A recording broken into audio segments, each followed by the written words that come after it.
المكتب التعاوني للدعوة والإرشاد وتوعية الجاليات بمحافظة بدر.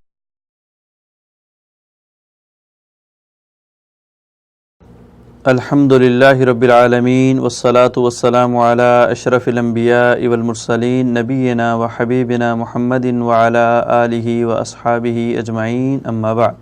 محترم سامعین کرام، اللہ تعالیٰ کی عبادات میں سے سب سے افضل اور سب سے اعلیٰ عبادت دعا ہے، بلکہ دعا ہی عبادت ہے، اور یہ ایسی عبادت ہے جس کے کرنے پہ اللہ تعالیٰ راضی ہوتے ہیں اور نہ کرنے پہ اللہ تعالیٰ ناراض ہو جاتے ہیں۔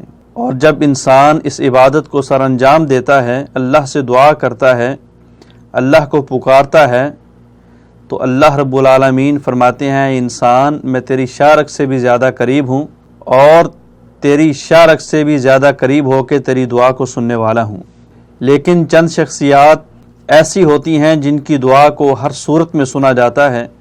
انہی شخصیات میں سے اللہ کے رسول صلی اللہ علیہ وسلم نے فرمایا 3 آدمی ایسے ہوتے ہیں کہ جن کی دعا کو اللہ رب العالمین کبھی بھی رد نہیں فرماتے، اور ان میں سے پہلا شخص مظلوم، جس کے ساتھ ظلم کیا گیا، جس کے ساتھ زیادتی کی گئی، جس کو ناحق ستایا گیا۔ اگر مظلوم اللہ سے اپنے بارے میں دعا کرے، اللہ تب بھی قبول فرماتے ہیں، اور اگر یہ مظلوم کسی کے بارے میں بد دعا کرے تو اللہ رب العالمین تب بھی اس کو قبول فرماتے ہیں۔ آقا علیہ الصلوۃ والسلام نے فرمایا مظلوم کی دعا کبھی رد نہیں ہوتی، اگرچہ مظلوم فاسق اور فاجر ہی کیوں نہ ہو۔ اس کے فاسق فاجر ہونے کا، اس کے گنہگار ہونے کا تعلق اس کی دعا کے ساتھ بالکل نہیں۔ اس کی دعا اور بد دعا ہر صورت میں قبول ہوتی ہے، اور اس کا جو گناہ ہے وہ اس کے سر ہے۔ اور آقا علیہ الصلوۃ والسلام نے فرمایا اللہ رب العالمین مظلوم کے بارے میں فرماتے ہیں کہ اے میرے بندے، اے بندہ مظلوم، میں تیری بد دعا کو ہر صورت میں قبول کروں گا، چاہے اگرچہ کچھ دیر بعد ہی کیوں نہ کروں۔ نبی علیہ الصلوۃ والسلام حضرت معاذ بن جبل رضی اللہ تعالی عنہ کو یمن گورنر بنا کے بھیج رہے ہیں، اور فرمایا اے معاذ، مظلوم کی بد دعا سے بچ کے رہنا، کسی پہ ظلم مت کرنا، اس لیے کہ جو مظلوم کی بد دعا ہوتی ہے وہ بغیر کسی رکاوٹ کے اللہ رب العالمین کے عرش کے پاس پہنچ جاتی ہے۔ مظلوم کی بد دعا مستجابہ ہوتی ہے۔ حضرت عمر بن خطاب رضی اللہ تعالی عنہ جب بھی کسی آدمی کو گورنر بنا کے کسی علاقے میں بھیجا کرتے تھے تو بطور خاص نصیحت فرمایا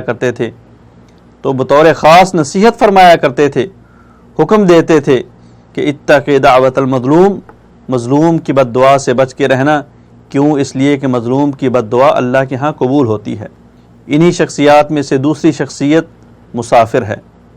وہ آدمی جو حلال جائز کام کے لیے سفر کر رہا ہے، اور وہ اس سفر کے اندر جو بھی پکار، جو بھی دعا اللہ سے کرتا ہے، اللہ رب العالمین اس کو فوراً قبول فرماتے ہیں۔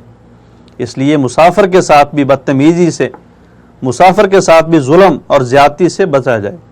اور تیسرا آدمی جس کی دعا ہر صورت کے اندر قبول ہوتی ہے وہ والد ہے، وہ باپ ہے۔ آقا علیہ الصلوۃ والسلام نے فرمایا اللہ رب العالمین والد کی دعا کو اولاد کے بارے میں اور والد کی بد دعا کو اولاد کے بارے میں فوراً قبول فرما لیتے ہیں۔ اگرچہ بہت ساری احادیث کے اندر ماں کے حقوق کا ذکر ہے، ماں کی دعا کا ذکر ہے، لیکن یہاں پہ ماں کی دعا اور بد دعا قبول ہوتی ہے اولاد کے بارے میں، وہیں پہ باپ کی دعا اور بد دعا بھی اللہ رب العالمین فوراً قبول فرماتے ہیں۔ اللہ عمل کرنے کی توفیق عطا فرمائے۔ السلام علیکم ورحمۃ اللہ وبرکاتہ۔